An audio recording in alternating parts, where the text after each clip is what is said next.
It's a nice day to get your botany on. Oh.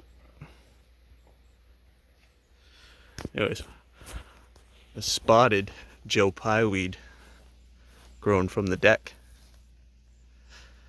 Maybe you don't get that. This is a plant called spotted Joe Pye weed. I believe it gets that name because the stem has these blotches on it, kind of spotty. It's Eutrochium maculatum. It's the botanical name for this plant. And I was surprised to see it up here, because this is kind of the high and dry, where down there is the wetland, which is what this plant tends to prefer. Yeah, this is in the Asteraceae family, sunflower family.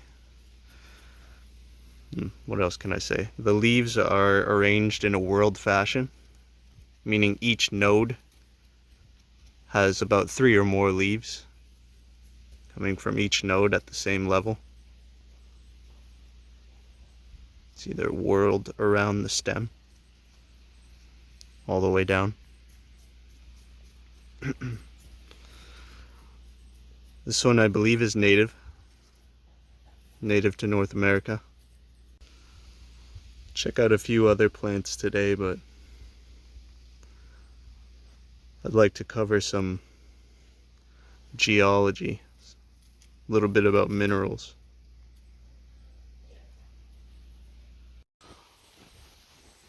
Check it out. They're starting. Wild grapes. Family Vitaceae. I believe this is Vitis vinifera, but I'd know better with the flowers, but there are none now. So what can I say about this plant, this Vitaceae, the grape family? The leaves are heavily lobed. These are lobes. Also quite serrated, large tooths on the margins, the leaf edge. The undersides of the leaves are very pale green, almost white. You get these tendrils that shoot off from the plant that help it climb up and over things. The dead giveaway is the bundles of grapes hanging, but they can be mistaken for some poisonous plants. Virginia creeper is one.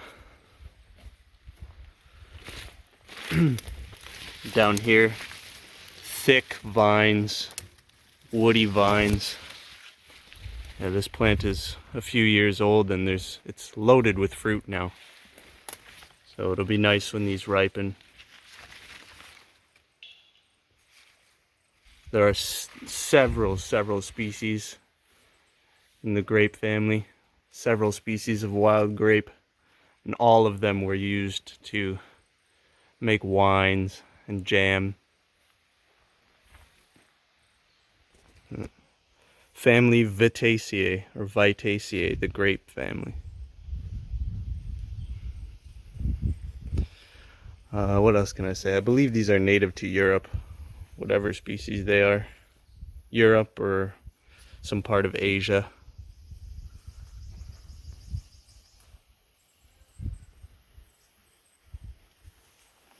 It's a banger.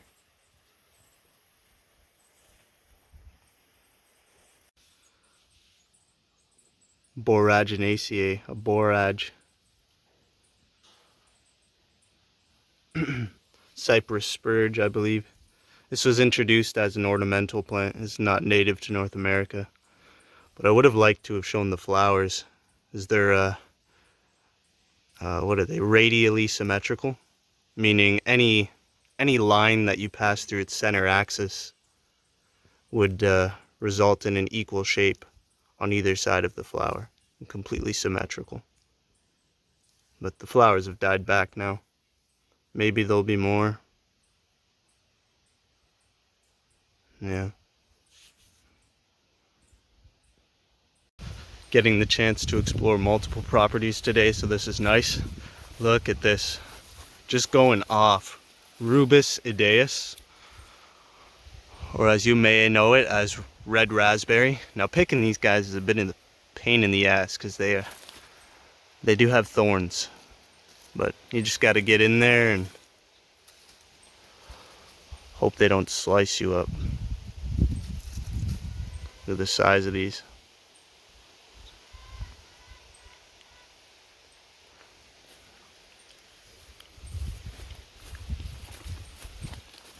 Awesome. Just absolutely loaded with berries.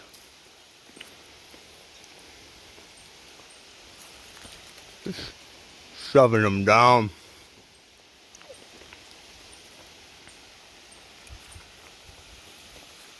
Oh, so sweet. I mean, just look at the size of these things.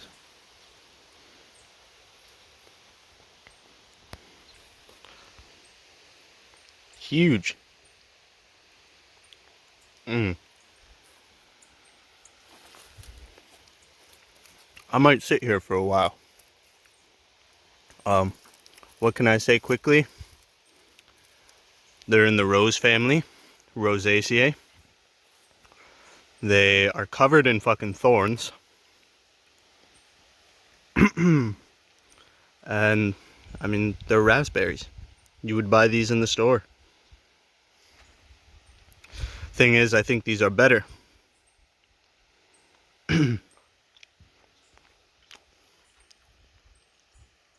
Alright. I'm gonna sit here for a little bit. Get back with you in a minute.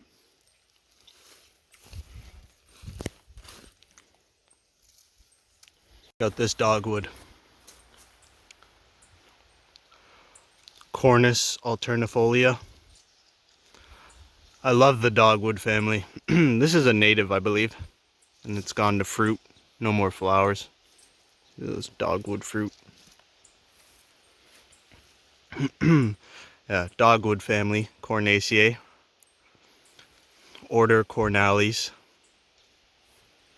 And yeah, I love the Cornaceae family because of their flowers.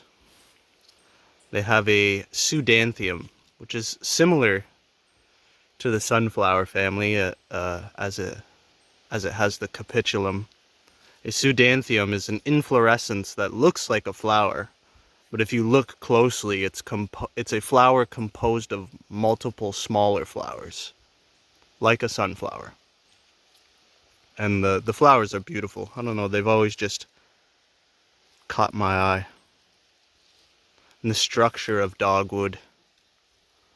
I do forget what this structure is called, but man, when you're tripping on drugs, enough said. Here we are. Yet another member of the Asteraceae family. The widest, most diverse family. Archille millefolium, or common yarrow.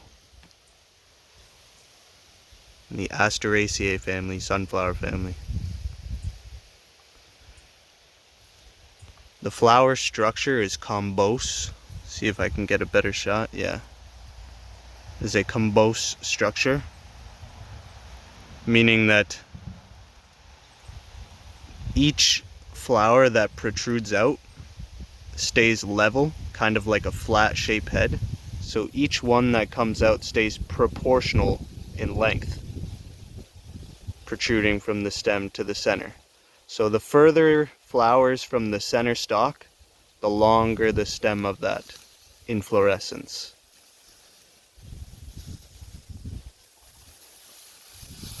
I believe that's called combose or symbose. I don't know, I'll put it in the video there for you.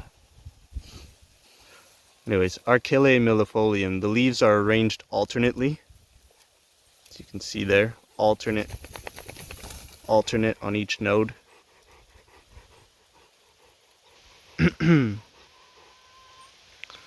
Those are chickens in the background. I don't know if you can hear those. And each leaf is a compound leaf composed of multiple leaflets. See, one leaf is composed of several leaflets, small leaves. Get a shot of those flowers real quick.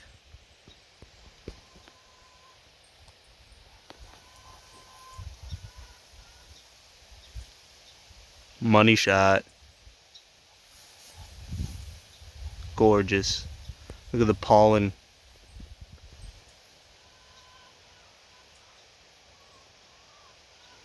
This plant is also extremely medicinally beneficial. Look at those little ants just chilling in there. Maybe aphids? No, those are ants. Anyways, extremely medicinally beneficial as it has astringent properties. Meaning that it can constrict and contract or constrict blood vessels. Meaning it can close wounds. You can create a poultice and pack it into your wound like some kind of Neanderthal. And you feel like a witch doctor doing it. It does help. There's those fucking corvids. These beautiful babies. Rudbeckiae hirta. Or black-eyed Susan. And the sunflower family Asteraceae. Money shot of that. Bang. The florets are still closed. So I can't show you them open right now. I can't show you the gynoecium or androecium. But members of the sunflower family, sunflower genus, are monoecious. Meaning that each flower could be either male or female. And this single flower head houses both male and female flowers on one head. The stem is covered in stiff hairs, and the leaves are arranged alternately, with each leaf on a single node, single leaf on each node on opposite sides of the stem. Rudbeckiae. I believe this was named after a famous botanist's mentor, Rudbeckiae. Another banger. Monoecious bastard. That's what this is. You monoecious bastard. See if I can get a little closer. Oh yeah. Beautiful. Here's a plant you're probably familiar with. Verbascum thapus, or common mullein. This plant is in the family Scrophulariaceae, in the order Lamiales, the same order as mint and sage. This plant is native to Africa. It is also biennial, meaning it has a lifespan of about 2 years. The first year it makes this basal rosette of these leaves. The basal rosette just being leaves laid out like this in a circular pattern. And then the second year it sends up this stalk, which produces the flower heads and then seeds. Interesting about this plant that I want to showcase is the flowers. This plant is hermaphroditic, so the flowers house both male and female parts. The androecium and gynoecium are on one flower. The stamens and pistils are on one flower. So I'd like to find one a little more mature so I can showcase that. What else about this plant? This plant does have a lot to know about it. The seeds can be crushed, and they contain a poison in them that poisons fish, stops them from being able to use their diaphragm, so you could kill fish that way. The stalk, once it dries out, it can be used for hand drill fires. Also, I've heard that you can smoke this. You can dry the leaves out like a tobacco and smoke it. I wouldn't recommend that. Smoking anything isn't generally good for your health. It's a good one.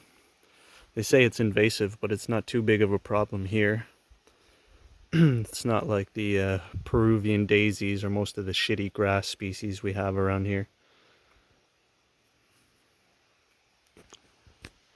Alright, moving on. Well, I wanted to end this botany portion of the video off with the androecium and gynoecium of the verbascum, the mullein. But I've searched all around, checked at least 20 different plants, and none of them have mature flowers. So unfortunately I won't be able to show the androecium, the male parts, or the gynoecium, the female parts. That'll have to be in a different video. But you can, I'll do an intro, I'll just talk about it really quickly. You can imagine the gynoecium, the female parts, very similar to female anatomy, as the female has a vagina, fallopian tubes, and an ovary. The female parts or gynoecium of a flower would be the stigma, style, and ovary. And they all basically do the same thing. The stigma would be the part designed to catch the pollen grains, basically the semen. The style would be similar to the fallopian tube, as the style is a tube underneath the stigma that sends the pollen grains down into the ovary, where then the ovary contains the ovules that can be pollinated or for reproduction. So very similar to human anatomy in that way. The male, the androecium, would consist of the anther and filament. The anther would be you can think of the anther as the testes, the family jewels, the testiculars of a flower. And their purpose is to produce pollen, essentially, aka semen. So you can think about that next time you sneeze out in nature. It's probably plant semen all up in your nose. And then the second part of the androecium would be the filament, which is the stalk that supports the anther underneath of the anther. The stalk. We all know what the stalk is. The shaft. Anyways, very quick introduction, just talking about it. Hopefully next time I'll be able to show you, as these plants have very beautiful flowers, though they are not native. I would like to showcase that and get nice money shots of those reproductive parts for you. Anyways, that's this botany portion. What can I say? Get off your ass, go learn about plants, and have a great rest of your day. Peace. All right. If you've made it this far, you are in the geology portion of the video. Now, as you can see, I've got quite a few minerals here laid out, and this video is already getting pretty long, so I'm gonna have to do these in a different video. But I don't want to leave you hanging, so I'm going to cover two very common minerals, pretty abundant minerals that you've definitely heard of before, and if not, maybe you'll learn something new. So let's dive right into it. First of all, I'd like to say I've been learning and studying geology for the better part of 4 years. And even with all that 4 years, I'd like to say I'll only have a fart's width of understanding, or a fart's width of knowledge of geology. So if you're coming into this thinking you'll get everything right away, that you'll learn it all in a day, it's just not going to happen. Forget about it, right? This stuff takes time. There's a lot of chemistry involved, a lot of trying to grasp certain concepts that you've never even fathomed before. So anyways, I don't want to scare you, so let's dive into some simple stuff. The two minerals that I will show you right now today are silicate minerals. Now you can see this list here. Learning about geology, you will learn that every mineral on Earth is divided into 8 mineral groups. The two that I will show you are in the silicates. Now silicates have 6 subgroups. Now that might seem like a lot, and it is, but we'll cover that in different videos. Thankfully, the two minerals in the silicate grouping that I will show you are in the same subgroup. That subgroup would be tectosilicates. You can look that up if you want. Either way though, all these silicate groupings or subgroups are made up of the same building block. And this is very important. That building block is called, see if I have it written down. I don't know. I don't have it written down. But it is called a silica tetrahedra. You know what? I'll put it in the video. I would draw one too, but I'll just put that in the video for you. What you're looking at is a central silicon atom surrounded by 4 oxygen atoms. It essentially makes an invisible pyramid that can't be seen by the naked eye, only specialized microscopes. And this pyramid is what makes up all of these minerals you see here. All of these. So they're all the same building block. The silica tetrahedra. Anyways, let's get into those two minerals. The first one, quartz. Quartz is a tectosilicate. Now you've probably heard of quartz. If not, I guarantee you've stood on it. Quartz makes up a mass majority of the Earth's crust, so I guarantee you it's under your feet somewhere. What is quartz? Quartz is silicon dioxide. Now quartz can come in a variety of colors, but they're all the same building blocks, right? That's silica tetrahedra, which is what makes them silicate minerals. What else can I say? You know what? I'd actually like to cover some terminology. Get you used to a few words. Using some words. Maybe you can impress some people with your terminology. So the first word I think I'll go over is luster. What is luster? Luster is the visual appearance that a mineral gives off. So quickly, what can I say about the luster of quartz? Well, just looking at it, it looks very glassy, which is a word to describe luster. It also even looks kind of waxy, very dull. It's shiny, not metallic, but shiny. And these are all words used to describe a luster, a visual appearance. Now, I'm not going to get into like crystal structures or anything too complicated. I will get into fractures though. So you can see how this mineral is fractured. There's no angular faces. There's nothing really angular about it. It's kind of rounded. It breaks like glass, kind of shatters. That is called a conchoidal fracture, where it's almost circular. A perfect example of a conchoidal fracture would be this right here. This is a different mineral.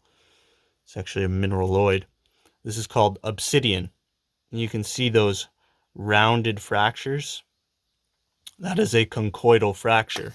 Same thing with quartz. When you break it, it fractures in rounded patterns. I think that's all we'll cover for quartz. Maybe just real quickly, I'll cover the different colors. Now, quartz can appear in several different colors. There's a couple right here. What causes that? Well, they're all the same building blocks, right? But what causes different colors is certain mineral impurities. See, amethyst is purple. What's giving it that purple color? Some kind of mineral impurity. I believe in the case of amethyst, that would be iron. Let's see, citrine as well. It's quartz, but it's got an orange color. And that is a mineral impurity. All right, I think that's all I'll talk about quartz for now. We'll get into the feldspar. Feldspar, also a tectosilicate. Now here I have a couple different kinds of feldspar. You can see they're all different colors, with some of them even have like different lusters, but they're all the same building blocks. That's silica tetrahedra. Very important. So, feldspar. I'll just go over the luster and the fracture, and that's pretty much it. So, luster. You can see it's kind of waxy, shiny, maybe a little vitreous. It's reflective. These are all descriptive words that indicate a mineral's luster. Waxy, shiny, vitreous, dull. Here's a special kind of feldspar called labradorite, which has, let's see if I can get that. There it is. Has an iridescent luster. That is iridescence. That is a characteristic of luster. You see how it traps the light. So those are all lusters. What can I say about the fracture? Well, you can see it's very different from the obsidian or the quartz because it's very angular. Almost, oh my, almost 180 and 90 degree fractures. So these flat faces, these flat planes, are called cleavage. It has a angular cleavage. And you could say this has a circular or conchoidal cleavage. These have angular cleavage. They break off. When you break the rock, it'll break off at angles. And these angles are basically weak points in the crystal structure where it just wants to naturally break off. So that's basically it. That's all I'll talk about for right now. I'll cover more in other videos. What can I say? Well, I hope you learned something. I will try to put some information in the description about quartz and feldspar. Speaking of, while you're in that description, go ahead and hit that subscribe button for me. You hit that subscribe button, you make a man like me very happy. Anyways, I hope you've learned something.